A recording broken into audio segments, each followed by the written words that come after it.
মধ্যপ্রাচ্যের দুই দেশ ইরান ও ইসরায়েলের সংঘাতের শুরুটা হয়েছিল 13ই জুন। ইরানে পারমাণবিক ও সামরিক স্থাপনায় আগাম প্রতিরক্ষামূলক হামলা চালায় ইসরায়েল।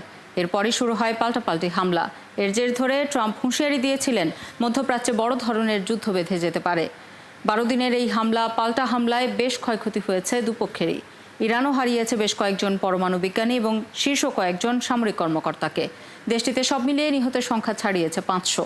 আর ইসরায়েলের প্রাণ হারিয়েছে কমপক্ষে 30 জন। 12 দিনের যুদ্ধের আদ্যপান্ত তুলে ধরছেন চৈতি Sarwar.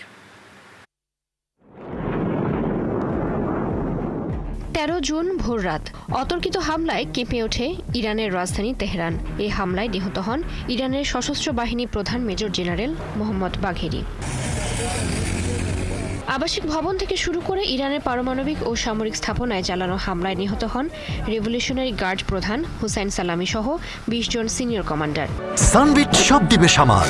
Sunbit magic press dishwashing এর মাথা ঘোরানো সলিউশন। এছাড়া এতে 6 জন পরমাণু বিজ্ঞানীও নিহত হন। পরদিন তেহরানে ইসরায়েলি হামলার ঘটনায় ইসরায়েলকে লক্ষ্য করে পাল্টা হামলা চালায় ইরান। দেশটি পাল্টা ব্যবস্থা হিসেবে ইসরায়েলি ভূখণ্ডের দিকে প্রায় 100টি ড্রোন পাঠায়। যদিও পাল্টা হামলার আশঙ্কায় এর আগেই ইসরায়েল জুড়ে বিশেষ জরুরি অবস্থা জারির ঘোষণা দেয় নেতানিয়াহুর সরকার। ইরানের হামলা শেষ হওয়ার পর ইসরায়েলের হামলায় আবারও কেঁপে ওঠে তেহরান। শুধু তেহরানই নয়, ইরানের বিভিন্ন শহরে 5 ধাপে হামলা চালায় ইসরায়েল। এদিন ইরানের প্রেসিডেন্ট মাসুদ পেজেশকিয়ান ও সুপ্রিম নেতা আয়াতুল্লাহ আলী খামেনিকে লক্ষ্য করেও হামলার চেষ্টা চালায় ইসরায়েল। 2 দিনের পাল্টাপাল্টি সংঘাতের উত্তেজনা বাড়তে থাকে 15 জুন সকাল থেকে। ঝাঁকে ঝাঁকে ইরানের ক্ষেপণাস্ত্র ইসরায়েলের তেল আবিব ও হাইফা নগরীকে নিশানা করে এদিন। আর ইসরায়েলের লক্ষ্যবস্তু করা হয় ইরানের সাহারান তেল ক্ষেত্র। চতুর্থ রাতে ইসরায়েলের একটি তেল পরিশোধনাগারে আঘাত হানে ইরান।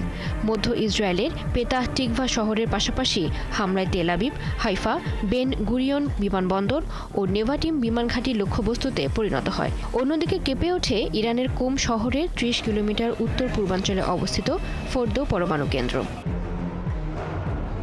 মধ্যপ্রাচ্যের দুই দেশের সংঘাতে পক্ষে বিপক্ষে নানান মন্তব্য আসতে থাকে বিশ্ব নেতাদের কাছ থেকে। চলমান সংঘাতের সত্যিকারের অবসান চান বলে জানান যুক্তরাষ্ট্রের প্রেসিডেন্ট ডোনাল্ড ট্রাম্প। আর সংঘাত বন্ধে মধ্যস্থতা করতে সম্মতি জানায় রাশিয়া।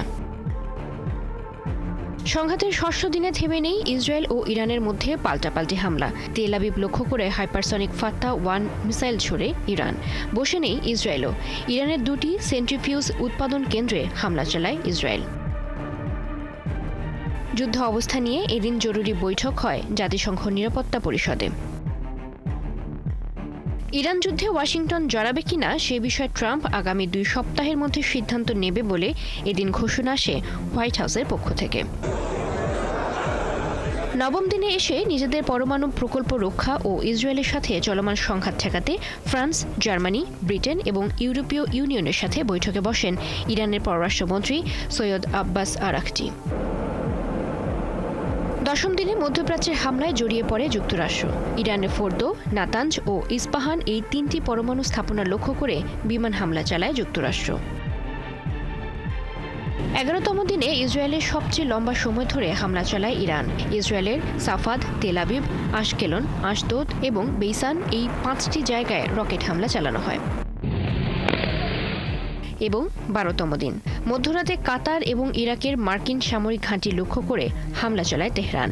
আর এর কিছুক্ষণের মধ্যে মার্কিন প্রেসিডেন্ট ডোনাল্ড ট্রাম্প ঘোষণা দেন ইরান ইসরায়েল যুদ্ধবিরতি।